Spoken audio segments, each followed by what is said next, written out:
Cold temperatures over the holiday weekend really made it feel like Christmas. But because of those frigid temps, many had pipes that burst.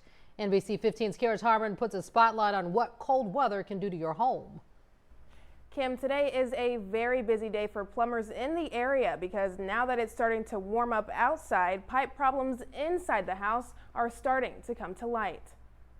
Just one of the people affected was NBC 15's Darwin Singleton. On Christmas Day, he told us one of the pipes under his house broke, resulting in shutting his water off. A guy with mows drove by and stopped and helped me shut it off, and he said he's been going nonstop for the last 3 days, especially in Midtown, all the way actually down to Dolphin Island Parkway and up to Crichton, he said.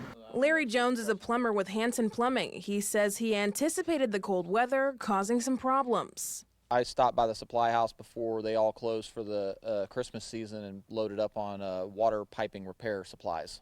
Today he's received numerous calls from people who are dealing with the remains of the cold weather. A lot of common things is just piping that's frozen, but sometimes we encounter piping that because the ice expands inside the pipe and the pipe doesn't allow for that expansion, the pipes will crack or break loose of fittings. He says to mitigate pipes from freezing or breaking, insulate your pipes because dripping your faucets can only go so far. If it gets cold enough, it'll bypass that trickle because rivers freeze too.